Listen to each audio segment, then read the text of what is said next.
مکتوب‌های استاد عینی جزئی از تاریخ پرحادثه ملت ماست. مکتوب‌های عینی افشاگری راه پرشیب و فراز و ناهموار مردم تاجیک در جاده تاریخ سازی است. مکتوب‌های استاد عینی بیانگر تلاش‌های بی‌دریغ او در جاده دولت سازی نوین تاجیکان است.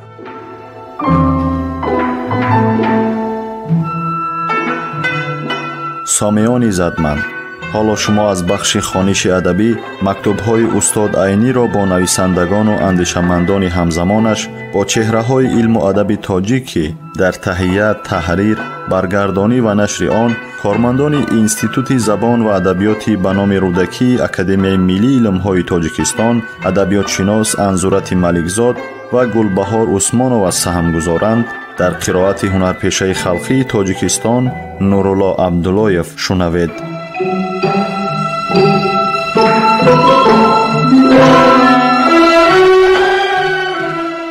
با ابوالقاسم لاهوتی جواب عینی و مکتوب لاهوتی سمرقند 2 ایولی سال 1938. محترم رفیق لاهوتی، مکتوبی از نزدیکی کیف 9 ایوم با پاچت سپرده‌تان 18 ماه مذکور به من رسیده بود، اما بدبختانه به من وقتی رسید که 39 درجه تب داشتم. این است که جواب مکتوب با آن که به طرز عجله می خواستید دیر کشید و خواهشمندم که معذور دارید. اکنون می نویسم جواب را. نالوگ و انداز امیری را به یک روی خط نوشتن خیلی دشوار است. به درجه که اداره امیری به ترتیب بود، نالوگ امیری هم همان قدر به ترتیب بود. به حکومت امیری هر کس با هر راه، حتی با راه‌هایی که خودی آن کس نمی‌دانست، نالوگ می‌داد. به همه این بایها گویا از نالوگ آزاد بودند. ملاها تماما آزاد بودند، هرچند این به طرز قانون در جای ثبت نیافته بود، اما حقیقت همین طور بود. یک به ترتیبی نالوگ امیری این بود که چنان که درجه بسیاری کمی آن به شخص نالوگ گیرنده وابسته بود، این چنین در ولایت ها هم تفاوت میکرد. در ولایت به هر رایان که از مرکز از بخارا دورتر بود، نالوگ وی همان قدر وزنین تر بود. این بود احوال عمومی نالوگگیری و نالوگدهی. اکنون به تفصیلات درآییم. در شهر بخارا میده هنرمندان ظاهرا نالوگ نمی دادند، اما آنها هر چیزی که گرفته خورند یا پوشند در ضمن پول آن نالوگ می دادند. زیرا میده سوداگران که برای کاسب‌ها و هنرمندان مال می رساندند به امیر با نام زکات و امینانه نالوگ می دادند. مثلا یک میده سوداگر به کیسه‌اش 1000 تنگه انداخته از بخارا به شهر سبز برای مویزخری یا علاچه خری می رفت. این سوداگر وقتی که به قرشی رسید، عاملان زکات از پول او 2.5 فایز، یعنی از 1000 تنگهش 25 تنگه به نام زکات می گرفتند. این سوداگر وقتی که به غزار رسیده باز همین معامله تکرار می یافت. به شهر سبز هم باز یک بار زکات می داد. اگر خریدش در شهر سبز خوب نشده به کتاب رود، در آنجا هم نالوگ می داد. خلاصه از 1000 تنگه قریب 150 تنگهش را به نام زکات در این سفر می داد. وقتی که مال را خریده برگشت، باز همان حال سر می شد. در غزار یک بار، در قرشی یک بار، در پیش شهر بخارا یک بار از مالش به حساب 2.5 فایز زکات می داد. وقتی که به شهر در آمد، به نام امینانه باز 1.5 فایز نالوگ می داد. در وقت فروش به نام تکجایی اجاره بازار باز نمیدانم چند پول می داد. همه آن ضم می شد. وقتی که میده هنرمند این مال را برای صرف کردن می خرید، نالوگ ها را هم ضمناً او می داد. وقتی که از یک عائله یک آدم بمیرد، قاضی آدم را فرستاده مال او را ترکه می کرد. در ترکه کردن مال مرده 1 سومه چیز را 10 سوم حساب می کردند و از روی این حساب از هر 1000 تنگه 5 تنگه نالوگ می گرفتند و از غیر این آدمان قاضی خدمتانه هم می گرفتند. باز یک نالوگ خرج قاضی خانه بود. هر سال به سر هر کس با راه‌های گوناگون دعوا می برآوردند. مثلا کسی به کسی با اغوای کسی بیشترین با اغوای آدمان حکومت 10,000 تنگه دعوا میکرد. این دعوا ماه‌ها کشال میافت. در این ماه‌ها هر روز به در قاضیخانه پول خرج میشد. عاقبت جنجال مجانی ابرا میگردید، لیکن در خط ابرا از روی محضر دعوای مدعیون علیه از روی 1000 تنگه 5 تنگه پول میداد. قاضی این جمله پولها را بر روی خط و دفتر جمع کرده هر سال به امیر به قدری که دلش خواهد یا امیر طلب داشته باشد میداد. قاضی بخارا از همین قبیل پول هر سال به امیر قریب 500,000 سوم پول میداد. اما در همین شهر بخارا بایهای کلان به هیچ قاضی و امیر نلاگ نمیدادند. ترکه مرده اینها هم با چیزی که خود ایشان به رضا و رخصت میدادند میگذشت. اما احوال دهقانان طاقت گداز بود. زمینهای اطراف بخارا، یعنی جایهایی که به رایانهای شهر داخل بود، 4 قسم بود: ملک هور، ملک خراج و ملک سلطانی و اوقاف. زمین ملک هور کم بود و آن هم به دست بایها بود و نلاگ هم از آن زمین ها نمی گرفتند. ملک خراج هر سال مقدار معین پول و غله نلاگ می داد. این مقدار هر سال دیگر می شد. این قسم زمین خواه کشته شود و خواه کشته نشود نلاگ می داد. زمین مملوک سلطانی که قسم بیشترین زمین ها قریب 81% زمین ها بود، رسما از حاصلات از 10/4 یعنی 40% نلاگ می داد.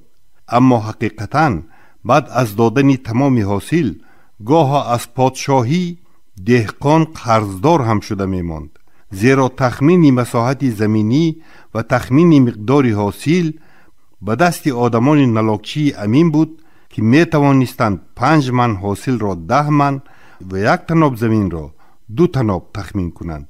برای تفصیلات نلاگگیری از زمین‌های املاک، مملوکه و اوقاف خواهشمندم که به قسم دوم رمن غلامان مراجعت کنید و برای فهمیدن زکات راه‌ها به باب بازگشت آدینه مراجعت کنید. اوقاف هم که به مدرسه و مسجدها به ملاها صرف می شد، عیناً مثل زمین‌های مملوکه نلاگ می داد. از غیر این دهقانان به نام کفسن، داروغه، میراب، ارباب، حق الله به امام از حاصل خود می دادند که مقدار آنها وابسته به زوری و بی‌قوتی دهقانان بود. یعنی دهقان بایتر کمتر می داد و کمبغل زیادتر می داد. خرج قاضیخانه و ترکه دهقانان نسبت به اهل شهر 5-6 چند وزنین‌تر بود. علاوه بر اینها دهقان با آنکه جویها را شخصا خودش کافته راههای آب را خودش تعمیر میکرد، به نام پول حشر و پول باقی و پادشاهی نلاگ میداد. مقدار این نلاگ وابسته به همت میراب و امین بود که در هر تناب زمین از 10 تنگه تا 50 تنگه می افتاد. این حال در اطراف بخارا بود، اما در قرشی از این هم وزنین‌تر، در شهر سبز باز وزنین‌تر، در چارجوی و لبهای آمو باز وزنین‌تر، در تاجیکستان امروزه که در آن وقتها کوهستان می نامیدند از حد زیاد وزنین بود. در تاجیکستان، کوهستان، دهقانان با 2-3 چند دادنشان نلاگ‌های را که دهقانان اطراف بخارا می دادند به نام دسترخوان پول، اولو پول، عملدار پول، سرباز پول و دیگر مال خود را گواری و پول می دادند. برای دسترخوان حاکم از هر خانه روغن و تخم مرغ می چیدند. برای کوچ دادن ارباب حکومت و سربازها به زم این خر و اسب می دادند. باز با مال و پولی به نام اولو پول نالوگ می دادند. هر قشلاق برای عملدارانی در آن قشلاق بوده ملاها را تماما تأمین می کردند. زمین ملاها و املاکدار را بیمزد کشته می دادند و دیگرها. رفیق شفیق، چنان که در بالا گفتم ترتیب نلاگ امیر را که نهایت به ترتیب و پیج در پیج بود با یک روی خط گرفتن قریب ممکن نیست. ممکن است که اینها به طرز حکایه به ضمن اثرهای ادبی بیان یابد. برای اینها باز یک بار خوانده دادن قسم دوم غلامان و 2-3 قسم اول آدینه و سرگذشت در کوهستان گذرانده آدینه را خواهشمندم. از بچه ها با بچه ها، از خودم و عائله‌ام به محترمه بانو سلام. عینی. می بخشید که هنوز قوتی درست ندارم، بنابراین قسم زیاد بدخوان شد. عینی.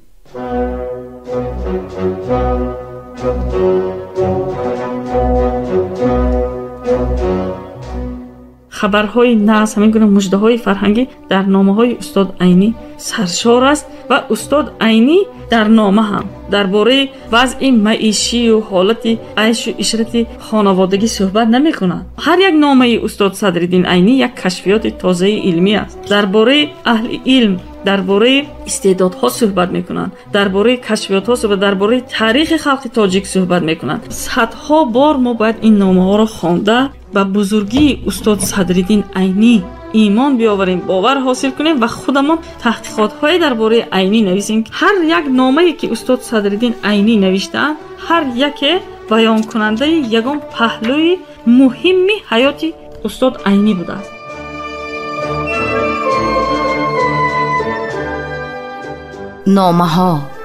نامه های سرنوشت ساز و تاریخ ساز ملت. نامه های اصالت آفر و آرمانگرای ملی.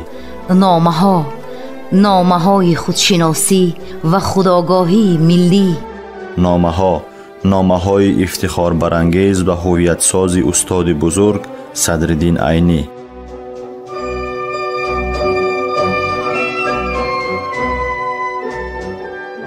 رفیقان قدردان، در دنیا هیچ دولتی و خلقی نیست که مانند دولت و خلق تاجیک اهل علم و ادبیات را به این درجه حرمت، غمخواری و قدرشناسی کند.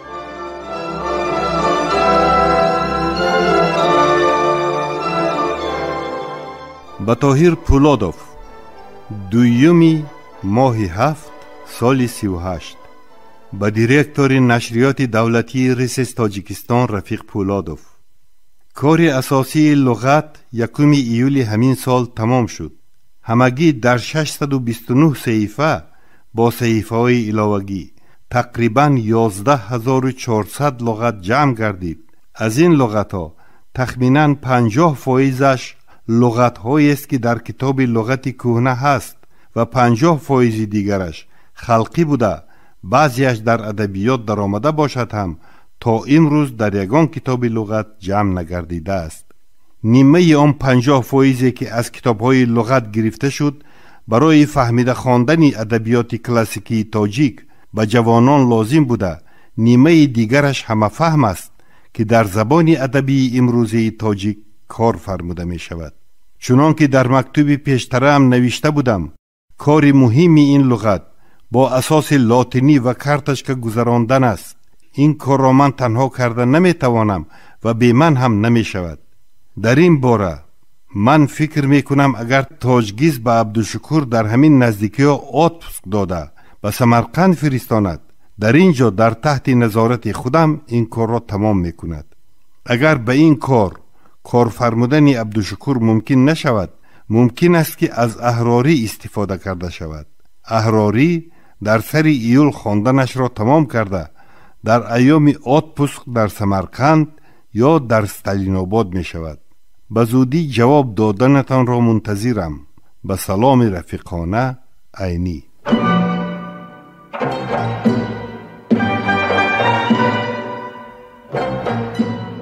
سامیان عزتمند، یادرس می شویم که شما از بخش خوانش ادبی مکتوب‌های استاد عینی را با شخصیت‌های بزرگ زمانش که دارای اهمیت مخصوص علمی و ادبی‌اند در قرائت هنرپیشه خلقی تاجیکستان نورالله عبداللهیف از رادیوی فرهنگ شنیدید.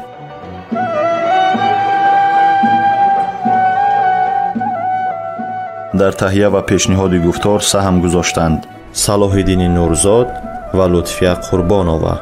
انجام خوانش ادبی شاد و مسرور باشد.